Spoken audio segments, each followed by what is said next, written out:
Boys, today we're going to be going over the fastest way that you guys can get the May monthly awards program done. I'm at a little bit of a different setup, so I'm recording the intro and outro on my phone, but it's because I'm actually getting married this weekend that I'm at an Airbnb, so everything's kind of all out of whack. Before we get into this video, make sure you guys drop a like and a sub before we go over the fastest way to get this done. And let's get right into it. If you guys want cheap stubs, make sure you guys go to u4gm.com. What they will end up doing is all they do is you give them your ID, their password, they do it all for you, and then you just put in my coupon code for Brady to get 5% off your purchase. All right, boys, no face cam today, but obviously our man Aaron Judge 99 overall monthly award card just ended up coming, and we're gonna be talking about the fastest way to end up getting him. But there are a lot of really amazing cards from this program that are super fun. First off, our captains are both amazing, making a lot of these cards really viable. The 95 Blake Trinan's disgusting. Sinker Cutter Slider with 125 hits per 9 and 125 pitching clutch.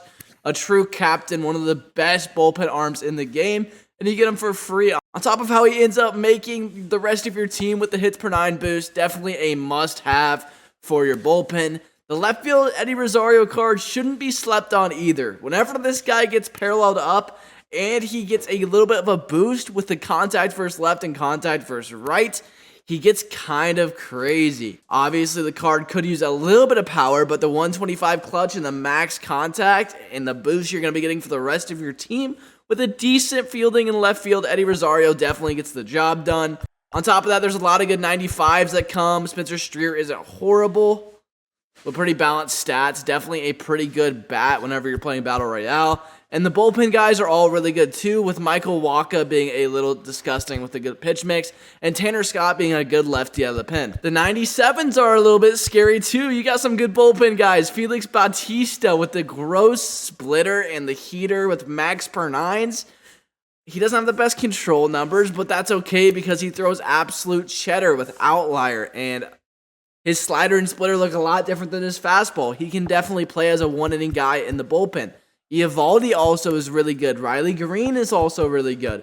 A lot of these guys are really exciting. Lourdes Gurriel is really good. 110, 109, 125 clutch. This card will play on Legend because of the clutch and everything. It's really fun.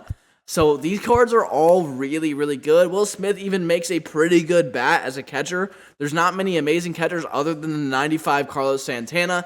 So maybe you get this guy boosted up and you go against Santana, but I still think he's a little bit better, although Will Smith isn't a bad option at all. Remember, Valdez is definitely viable. The only thing that hurts about him, the pitching clutch is great, the hits per 9 a little bit low, but with those boosts, he'll end up getting about 105 hits per 9, and that will play with his pitch mix.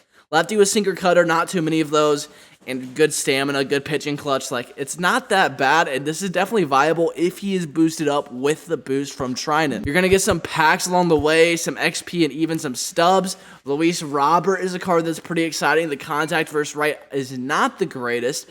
However, he's kind of a budget center fielder, and you're going to be getting contact boost with the team chem. So it makes you wonder if this card is going to be pretty decent. Evan Phillips gets a 98. That card's absolutely gross. Wander Franco's a switch hitter with good contact and power numbers on both sides. He might be that guy at shortstop, especially with a contact boost versus righties. He's going to be really good. Freddie Freeman's another guy who's a good contact bat, like a really good contact bat, max contact, and he's got good clutch with 125 clutch with a boost of power. I don't know how we're going to get it. He'd be really good. And then obviously the 99 overall Aaron Judge. This card might be end game if possible. The only thing that stinks about this card is the vision, but I'm going to be honest, I don't remember how much vision is affected this year. I know they changed the contact and clutch to make that really important. It used to be that vision used to affect the PCI size. I'm not sure if that's still a thing, but you guys should definitely let me know in the comment section below because I'm not completely sure. But let's get right into how you guys are going to finish this program as fast as possible. So the first thing that you're going to want to end up doing is going down to the collection and collecting all 10 of these cards that you ended up grinding through the Topps Now program.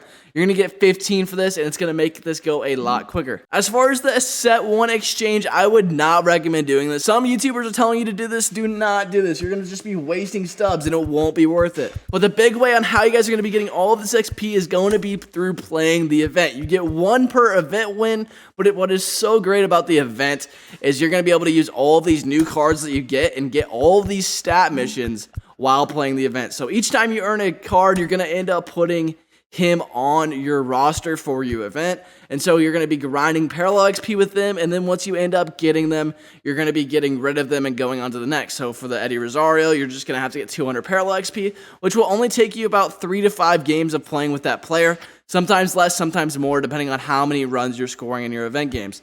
But it's a pretty easy event to end up scoring some runs as long as you put on a really high elevation stadium. So just make sure that you're flipping out the cards as you get them, and then whenever you get the parallel XP with them and you have newer cards, make sure you get rid of them and you're using the other ones, especially with pitchers. Once you get to that 500 XP, you're going to want to go to the next one right after that. It's pretty self-explanatory with the parallel XP, so just make sure that you're using a lot of the new guys and you'll end up being fine, and then just keep on switching them out regularly, and you'll end up having this program done in no time. The stat missions are the same thing, except for it's all compiled. You're going to be getting about 25 from all of this. And so just you're getting bases, you're getting innings pitched. This isn't that difficult. Just make sure that you're using the May Monthly Awards guys in the event, like I said, and it'll make it go fast. It's just going to be compiling all at once. As far as for what type of stadium you should end up running, use one that's high elevation. If you are a next-gen guy, make sure that you just use a next-gen created stadium with max elevation. And then if you're an old-gen guy, just make sure that you're using Ship It or Coors Field, and you'll be fine. Nothing too crazy, and it's not too hard to get this May Monthly Awards program done, but this is the fastest way you guys can end up doing it. Sorry for no face cam. I know it's a little bit weirder than a couple of videos that I've made, and it's not the normal setup that it always is. I am getting married this weekend, and so I'm at the Airbnb right now. I don't have my complete setup to make videos, but wanted to get this out there.